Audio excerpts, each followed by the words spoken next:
ഈ ഒരു സിനിമയിൽ അർജുൻ പറയുന്ന ഒരു ഡയലോഗുണ്ട്, വന്ന് പെറുക്കിയിട്ട് പോടാ ഉന്നോട് ആളുകൾ.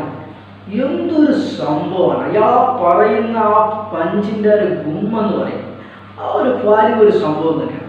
ആക്ഷൻ കിങ് അർജുൻ, അദ്ദേഹത്തിന്റെ സിനിമകൾ ഫൈറ്റ് എന്ന് പറഞ്ഞാൽ ഒരു ഭയങ്കര ഒരു സംഭവം തന്നെയാണ്. സിനിമകളിൽ ഫൈറ്റിന് ഏറ്റവും പ്രാധാന്യം കൊടുക്കുന്ന ഒരു നായകനാണ് അർജുൻ സർജ. അദ്ദേഹത്തിന്റെ വെറൈറ്റി ആയിട്ടുള്ള ഒരുപാട് ഫൈറ്റുകൾ നമ്മൾ കണ്ടിട്ടുണ്ട്. മധുരമലയിലായാലും ഗിരിയിലായാലും മങ്കാത്തയിലായാലും വെറൈറ്റി ആയിട്ടുള്ള ഫൈറ്റുകളാണ്. ഇതിനേക്കാളും മികച്ചത് എന്ന് നമുക്ക് പറയാനാവില്ല. എങ്കിലും ഡിഫറെൻ്റ് ആയിട്ടുള്ള ഒരു ഫൈറ്റ് കാണണമെങ്കിൽ വിരുന്ന് എന്നുള്ളൊരു സിനിമ നിങ്ങൾക്ക് ഫാമിലിയുമായിട്ട് ഒന്ന് ചൂസ് ചെയ്യാവുന്നതാണ്.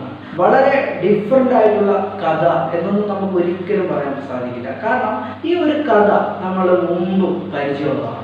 പക്ഷേ ഈ ഒരു സിനിമയ്ക്ക് വേണ്ടി ഈ ഒരു അർജുൻ എന്ന് പറയുന്ന ഒരു നായകൻ ചെയ്തിട്ടുള്ള ഡെഡിക്കേഷൻ അത് നമുക്ക് എടുത്തു തന്നെ പറയണം. നമ്മളൊരു 150 രൂപ മുടക്കി നമ്മുടെ ഫാമിലിയുമായിട്ടുള്ള ഒരു സിനിമ നമ്മൾ കാണുകയാണെങ്കിൽ ഒരിക്കലും നമുക്ക് നിരാശ ഉണ്ടാവുന്നില്ല എന്നതാണ് ഈ സിനിമ കണ്ട എൻ്റെ ഒരു കാഴ്ചപ്പാട്. സിനിമയുടെ ഡയറക്ടർ കണ്ണൻ താമരക്കുളം, അദ്ദേഹം തന്നെ ഈ ഒരുപാട് സിനിമകൾ നമുക്ക് മുമ്പിൽ എത്തിച്ചിട്ടുണ്ട്. ജയറാമേട്ടനെ വെച്ചും ഉണ്ണിമൂലനെ വെച്ചും ഒക്കെ.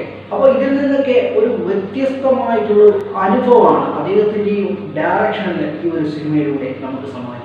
തികച്ചും ഒരു അർജുൻ മാജിക് ഹിറ്റ് ലിസ്റ്റിൽ നമുക്ക് ഉണ്ടാവുന്നതാണ്. നല്ലൊരു ആക്ഷൻ രംഗങ്ങളുമുണ്ട്, നല്ലൊരു വെറൈറ്റി ഫ്രെയിമുകളുണ്ട്. ഒക്കെ നമ്മുടെ ആകാംക്ഷയുടെ മുൾമുനയിൽ നിന്നാണ് ഈ ഒരു ഡയറക്ടറിന് സാധിച്ചിട്ടുണ്ട്. അതുപോലെ തന്നെ ഈ സിനിമയിൽ അഭിനയിച്ച മറ്റു താരങ്ങൾക്കും നമ്മളെ പൂർവാധികം ശക്തിയോടെ തന്നെ ആ സ്ക്രീനിലേക്ക് നമ്മളെ സ്വാധീനിക്കാൻ ഇവർക്ക് കഴിഞ്ഞു എന്നാണ് എൻ്റെ ഒരു കാഴ്ചപ്പാട്. ഇവരുടെ അഭിപ്രായങ്ങൾ കമൻറ്റ് ആയിട്ട് രേഖപ്പെടുത്തുക. നല്ലൊരു റിവ്യൂ ആയിട്ട് കാണാം.